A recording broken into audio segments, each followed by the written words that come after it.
여러분 안녕하십니까. 전국적으로 이어지고 있는 집중호우로 피해가 잇따르고 있습니다. 특히 시간당 최고 50mm에 가까운 물폭탄이 쏟아진 호남 지역의 피해가 컸는데요. 도로와 상가, 농경지가 물에 잠기고 산사태 경보도 내려졌습니다. 어제 중부지방에 많은 비를 내렸던 정체전선이 남쪽으로 이동하면서 오늘 밤에도 많은 비가 내릴 것으로 예상되는데요. 먼저 피해가 큰 호남 지역 상황을 주현정 기자가 보도합니다. 승용차가 철제 기둥을 들이받고 멈춰섰습니다. 차량은 두 동강이나 형태를 알아볼 수 없게 찌그러졌고 주변엔 파편들이 널브러졌습니다.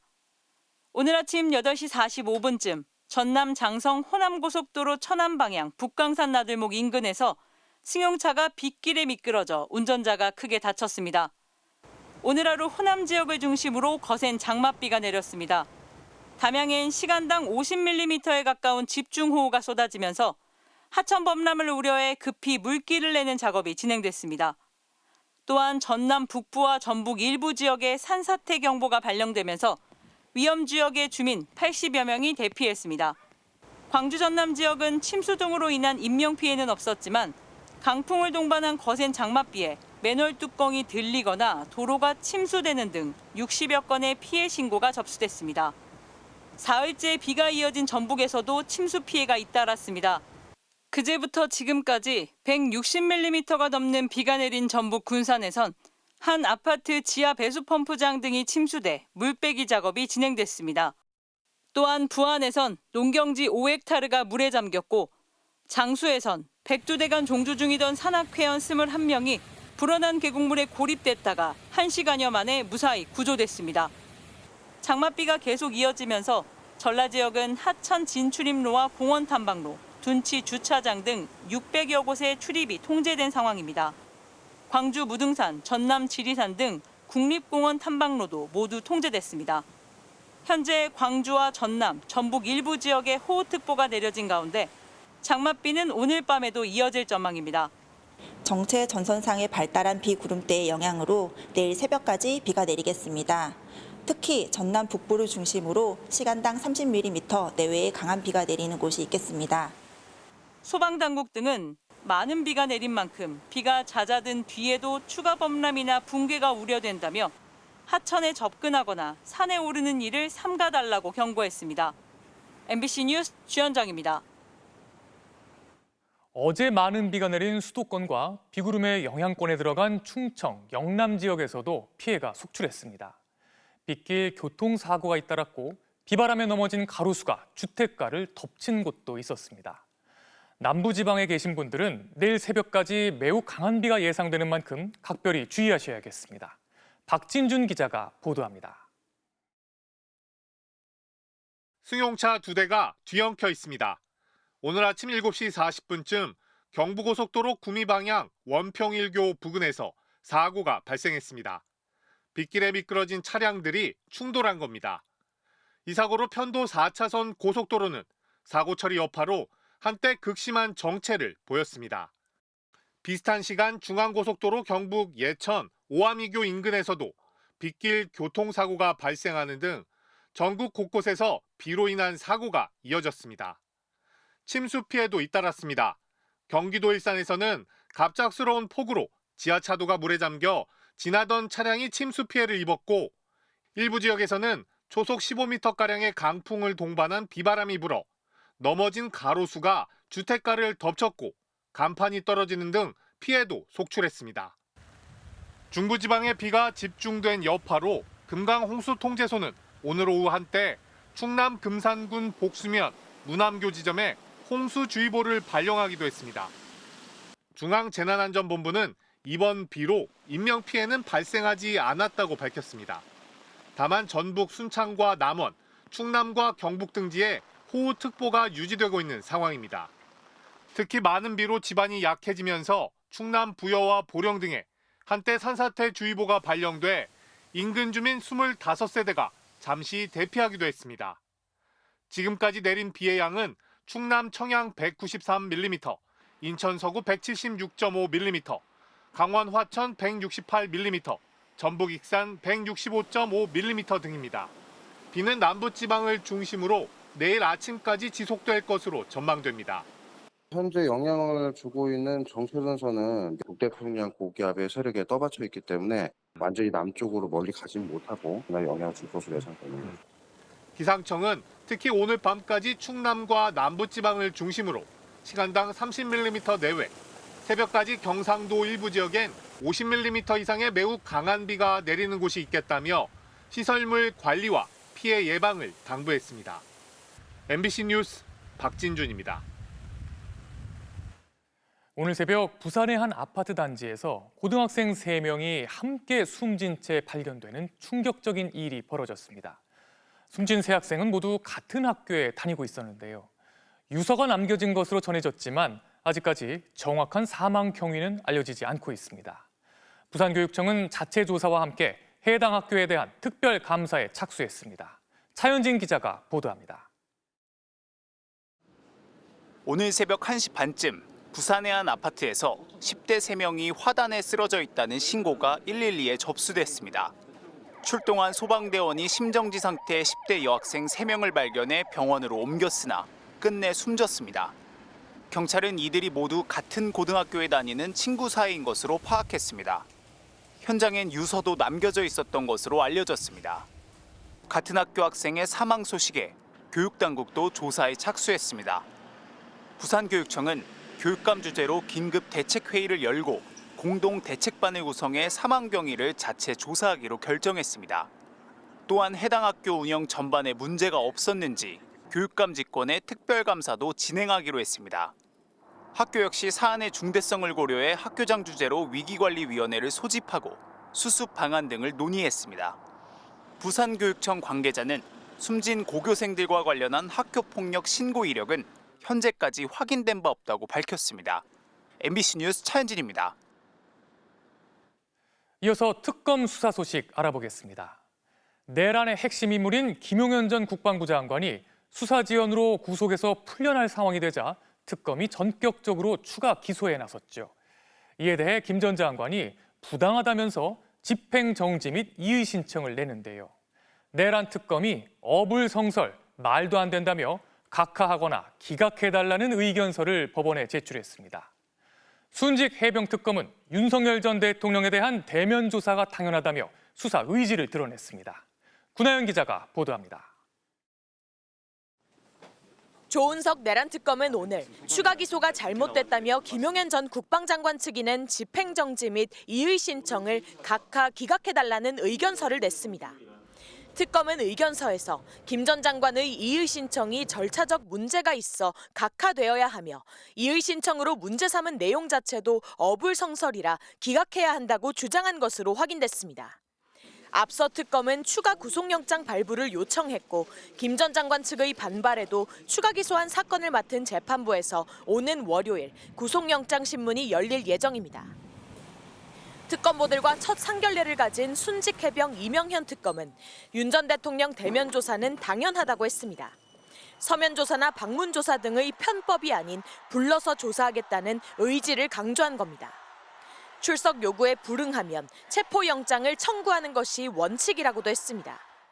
최상병 순직 사건과 수사 외압 의혹을 수사하는 순직 해병 특검은 어젯밤 늦게 류관석, 이금규, 김숙정, 정민영 변호사가 특검보로 임명됐습니다. 3대 특검 중 인선이 가장 늦어진 만큼 수사 개시 준비에 속도를 올릴 전망입니다. 김건희 국정농단 특검 지휘부는 수사 개시 시점을 두고 고심 중입니다. 16개 의혹을 들여다봐야 하는 만큼 어떤 의혹부터 수사할지도 함께 논의 중인 것으로 전해졌습니다. MBC 뉴스 구나연입니다. 이재명 대통령은 다음 주에 열리는 북대서양 조약기구 나토 정상회의 참석을 두고 막판 고심 중인 것으로 전해졌습니다. 관건은 트럼프 미국 대통령의 참석 여부인데요. 미국이 우리를 포함한 아시아 동맹국들에게 대폭적인 국방비 증액을 요구하고 있는 만큼 여기서 첫 한미 정상회담이 열린다면 이 문제가 주요하게 다뤄질 것으로 보입니다. 김정우 기자가 보도합니다. 이재명 대통령은 SNS에 코스피 지수가 3,000선을 넘겼다는 소식을 올리며 일하는 정부라는 평가에 걸맞게 체감할 수 있는 변화를 만들어가겠다고 강조했습니다. SNS 메시지 외 다른 공식 활동은 없었던 이 대통령은 오는 24일부터 네덜란드에서 열리는 나토 회의 참석을 고심하고 있는 것으로 전해졌습니다. 참석의 관건은 지난주 G7 정상회의에서 트럼프 대통령의 조기 귀국으로 무산된 한미 정상회담의 개최 여부가 될 것으로 보입니다. 대통령실 관계자는 트럼프 대통령이 나토 회의에 올 가능성이 더 있다고 보지만 안 올 수도 있어 참석을 고민 중이라고 밝혔습니다. 현재로선 참석 쪽 전망이 더 큰 가운데 첫 한미 정상회담에선 미국의 국방비 증액 요구가 주요하게 다뤄질 것으로 보입니다. 미국은 최근 한국을 포함한 아시아 동맹국이 GDP 대비 5% 수준의 국방비를 내야 한다는 입장을 공개적으로 밝혔는데 당장 나토 회의에서 아예 해당 수준의 국방비 지출을 약속하는 서약을 받을 것이란 전망도 나왔습니다. We expect NATO allies to commit to spending 5% of GDP on defense and defense-related investment. We now have a new standard for allied defense spending that all of our allies around the world, including in Asia, should move to. 우리나라의 올해 국방 예산은 61조 2천여억 원, GDP의 2.32% 수준인데 트럼프 대통령의 요구대로라면 2배가량 늘려야 합니다. 다음 주부터 본격적으로 시작되는 관세 협상에 미국이 국방비 증액 문제를 연기할 가능성도 거론됩니다. 대통령실은 미국의 무기 추가 구입이나 방위비 분담금 증액 요구 등 다양한 상황에 대비하고 있는 것으로 전해졌습니다.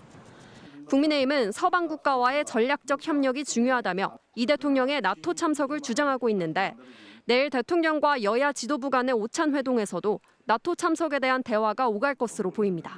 MBC 뉴스 김정우입니다. 2주째 접어든 이스라엘과 이란의 무력 충돌은 오늘도 계속됐습니다. 양측 모두 장기전을 준비하는 듯한 모습인데요. 이스라엘 접경국인 요르단에 나가 있는 특파원 연결해서 현장 상황 알아보겠습니다. 김민찬 특파원, 오늘도 미사일 공방이 계속됐습니까? 네, 이른 새벽부터 미사일이 오갔습니다. 이스라엘은 오늘도 이란 핵시설을 노렸습니다. 이란에서 가장 큰 핵시설이 있는 중부 이스파한을 공습했습니다. 또 콤 지역을 공격해 하마스 무장을 지원한 사령관 등 2명이 숨진 것으로 전해졌습니다. 이란도 이스라엘 텔아비브 등 중부 지역에 미사일 10여 발을 발사했습니다. 주택가의 파편이 떨어지면서 화재로 이어지기도 했습니다. 전쟁이 일주일을 넘어가면서 점점 장기화되는 양상입니다. 이스라엘군은 자국민들에게 장기전을 준비해야 한다며 힘든 나날이 될 것이라고 대비령을 내렸고요. 이스라엘의 방공미사일 재고가 떨어질 것을 대비해 미군이 미사일 요격 기능을 갖춘 군함을 증파했다는 보도도 나왔습니다. 네, 중재를 위한 여러 외교 채널이 가동되고 있다는 소식이 전해졌는데요. 아직까지 뚜렷한 성과는 없는 것 같네요.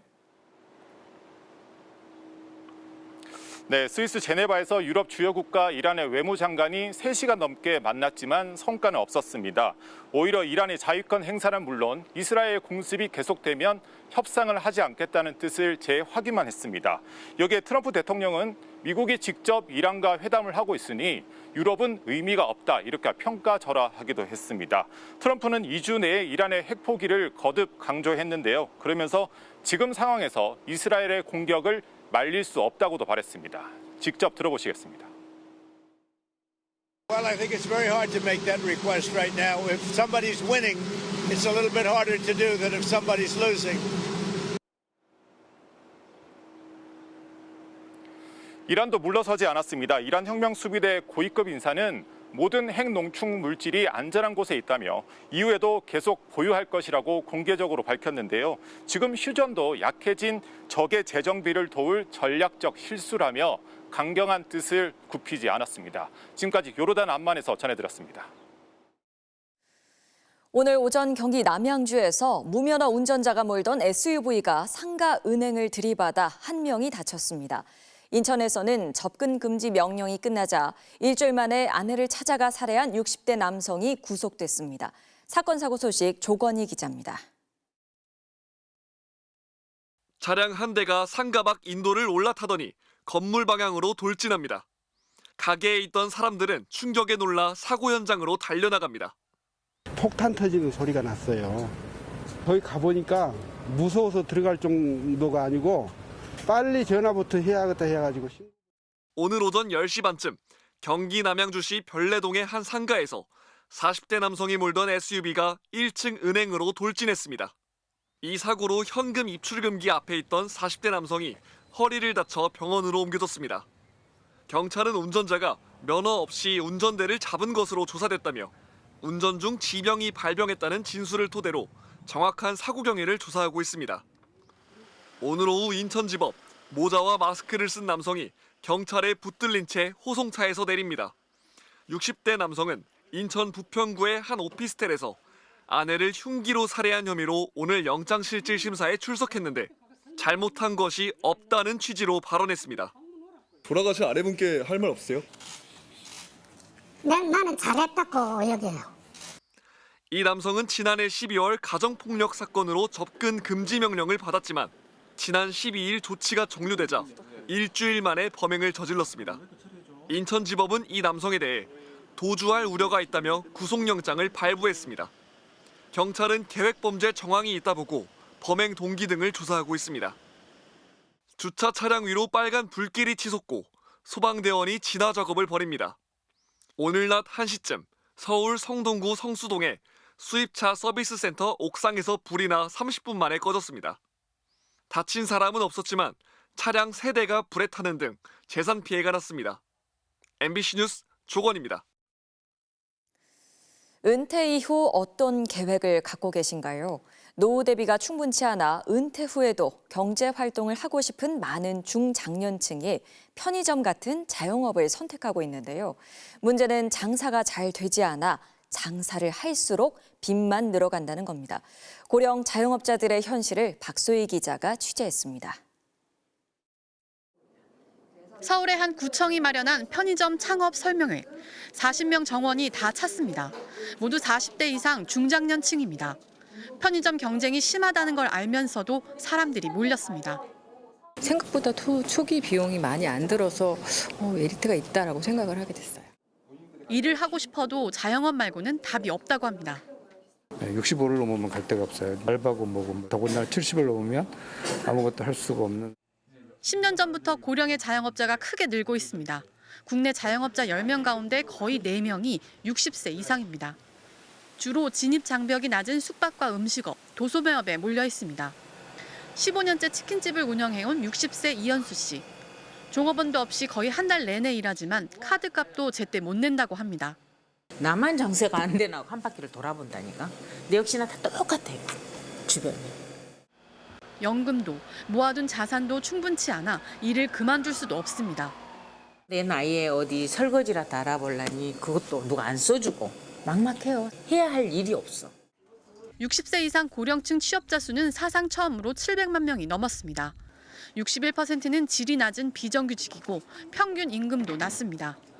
최저임금을 받고 일하느니 자영업을 계속하는 건데 불경기에 빚만 쌓여갑니다. 실제로 65세 이상 자영업자 대출은 평균 4억 5천만 원, 30대보다 2배가량 많습니다. 2차 베이비부머 세대인 1964년생이 작년부터 은퇴를 시작해 노후 대비가 부족한 노년층의 자영업은 더 늘고 있습니다. 7년 뒤에는 고령 자영업자 수가 248만 명에 달할 거란 전망입니다. 자영업 쪽에 들어오는 이 인력들을 기술 교육들을 좀 더 할 기회를 줘서 재취업이 될 수 있는 길을 좀 열어주는 부분들이 필요하죠. 우리나라의 노인 빈곤율은 40%로 OECD 국가 가운데 가장 높고 일본의 2배에 달합니다. MBC 뉴스 박소희입니다.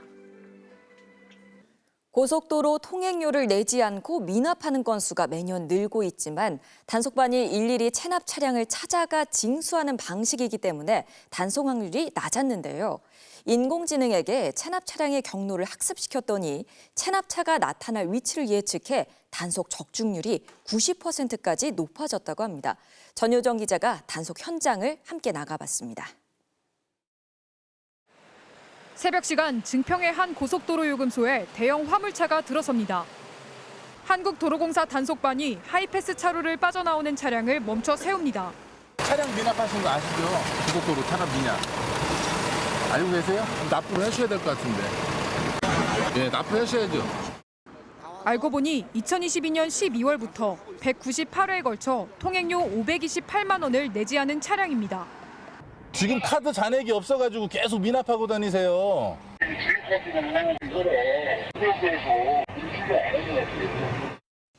이 차량을 단속할 수 있었던 건 지난해 4월 도입한 AI 경로 예측 단속 시스템 덕분입니다.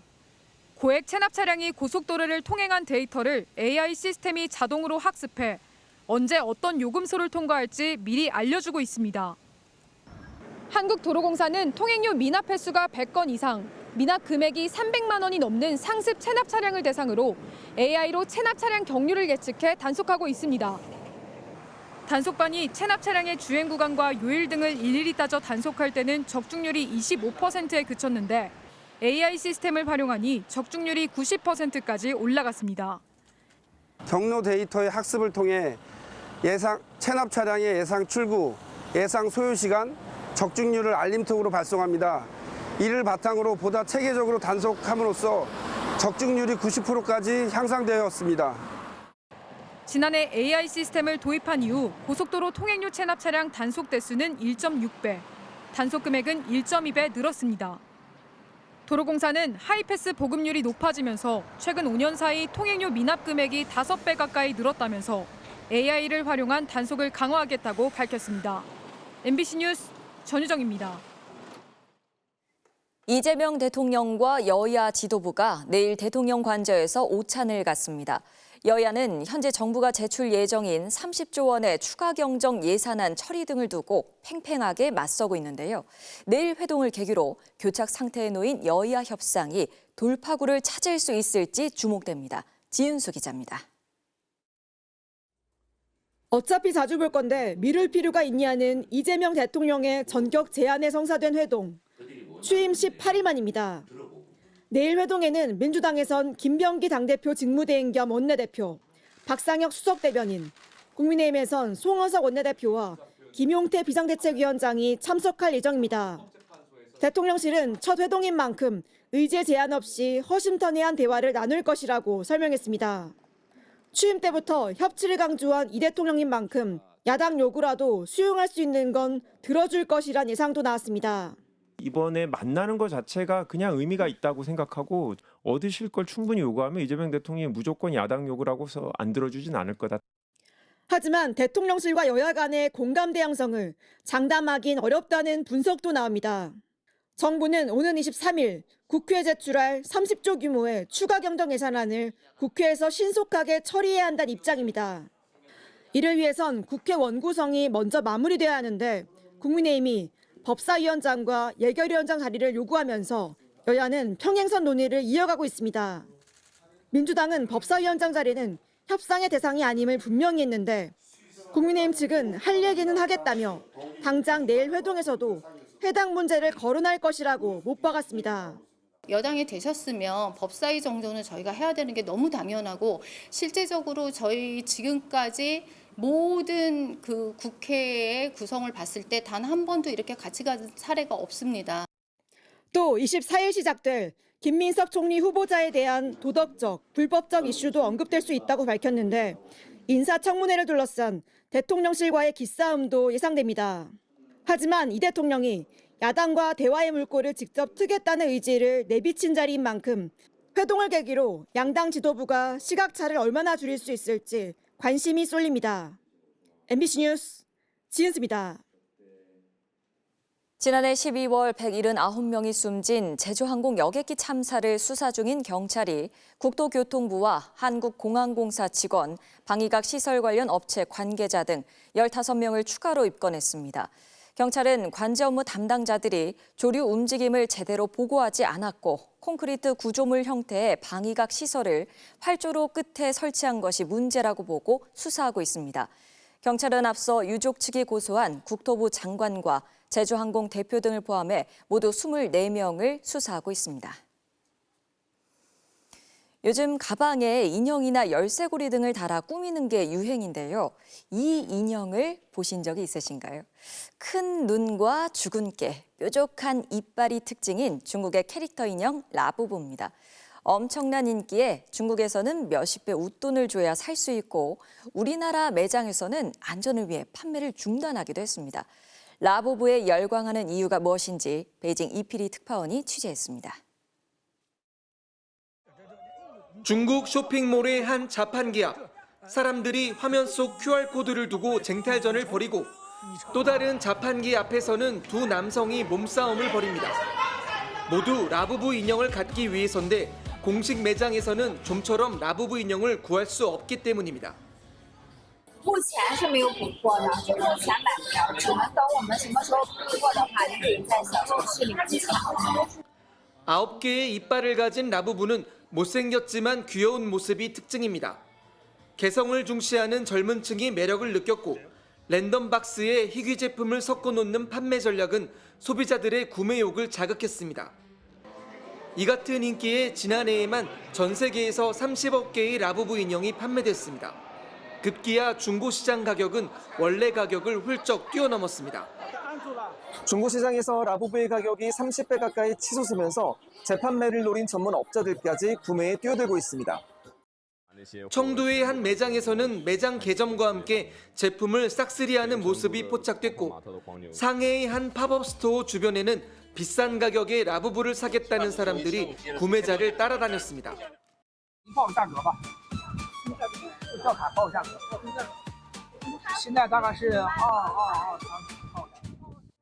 차익을 노린 중고업자들이 기승을 부리는 가운데 중국 정부는 가짜 라부부 단속에 적극적으로 나서고 있습니다. 중국 세관은 최근 2만여 개의 가짜 라부부 인형을 압수하고 관련 영상을 공개했습니다. 외국 상품이나 콘텐츠의 지적재산권 침해에는 다소 둔감했던 중국이 자국 캐릭터 인형의 불법 복제에는 엄중한 대응에 나선 겁니다. 一个泡泡玛特的背后是中国文化产品的创造力正在努力的生长，全面开花。 게임 검은 신화 50과 영화 너자2에 이어 캐릭터 라부부까지 흥행하면서 중국의 문화 상품에 대한 자신감도 높아지는 모습입니다. 베이징에서 MBC 뉴스 이필입니다.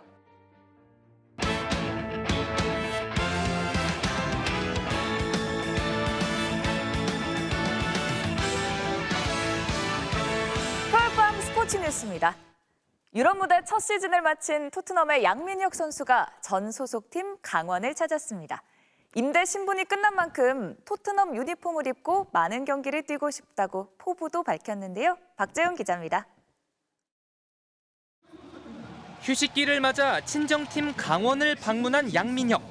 임대까지 경험한 유럽 첫 시즌은 쉽지 않았습니다. 그렇게 쉽지만은 않은 시즌이었는데 피지컬적인 게 제일 크다고 생각하고 스피드와 템포의 차이가 굉장히 크다고 생각합니다. 영어의 중요성도 새삼 실감했습니다. 유로파 식사 자리 마련해서 밥도 사주셨는데 흥민이 형께서 일단 영어를 많이 강조하신 것 같아요. 영어 공부 많이 하고 오라고. 또다시 임대 가능성이 제기되고 있지만 양민혁은 프랭크 신인 감독에게 자신의 가치를 증명하겠다는 각오입니다. 아시아 투어가 있기 때문에 또 대한민국에 와서 좋은 모습을 선보이고 싶고 새로 오신 감독님께 좋은 인상을 보여서 토트넘에서 많은 출전 기회와 지난 3월 요르단전에서 A매치에 데뷔한 기쁨을 내년 월드컵까지 이어가고 싶습니다. 소속팀에서 많은 경기를 뛰고 또 좋은 퍼포먼스를 보여야 부름을 받을 수 있기 때문에 월드컵이라는 목표를 이룰 수 있길 열심히 하겠습니다. MBC 뉴스 박재웅입니다. KBO 리그를 대표하는 동갑내기 왼손 투수인 김광현과 양현종 선수가 맞대결을 펼쳤는데요. 기아 베테랑 타자 최영호 선수가 나이를 잊은 홈런포로 존재감을 뽐냈습니다. 김태훈 기자가 전해드립니다. 올 시즌 두 번째이자 통산 10번째로 맞붙게 된 김광현과 양현종. SSG 김광현은 너클볼까지 던지는 변칙 투구로 노련하게 승부를 이어갔습니다. 기아 양현종 역시 4회까지 안타 1개도 허용하지 않는 짠물 투구로 응수했습니다. 두 왼손 베테랑 투수의 맞대결에 진짜 주인공은 따로 있었습니다. 5회 42살 최고령 타자 최영우가 김광현의 슬라이더를 걷어올려 3런 아치를 그리며 팽팽했던 균형을 무너뜨렸습니다. 최영우의 한 방에 흔들린 김광현은 만루 위기를 이겨내지 못하고 강판됐고 양현종은 6이닝 2실점을 기록하며 김광현의 판정승을 거뒀습니다. 기아 박민은 데뷔 6년 만에 첫 홈런포를 터뜨렸습니다. 정수빈이 환상적인 호수비를 선보이며 잠실 라이벌 맞대결을 뜨겁게 달군 가운데 6회 한 장면이 경기 흐름을 뒤바꿨습니다.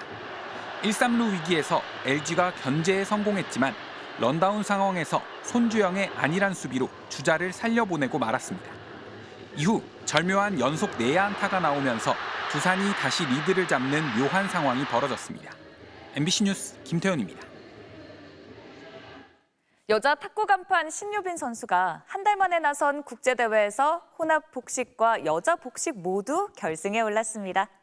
단식에서 중국 선수들에게 아쉬운 역전패를 허용하기도 했는데요. 세계선수권대회 동메달 이후 한 달 만에 국제대회에 출전한 신유빈. 최고의 콤비 임종훈과 호흡을 맞춘 혼합 복식 8강전에서 일본의 하리모토 남매를 꺾은 데 이어 4강에서 조대성, 주천이조까지 제압한 끝에 결승에 올랐습니다. 하지만 여자 단식은 아쉬웠는데요. 세계 88위인 중국의 한페이어에게 3대2로 역전패를 당했습니다. 그래도 세계선수권 파트너였던 유한나 대신 최효주와 합을 맞춘 여자 복식에서 또 한 번 결승에 올라 이 시간 현재 우승에 도전하고 있습니다. 좋은 소식 기대해 보겠습니다.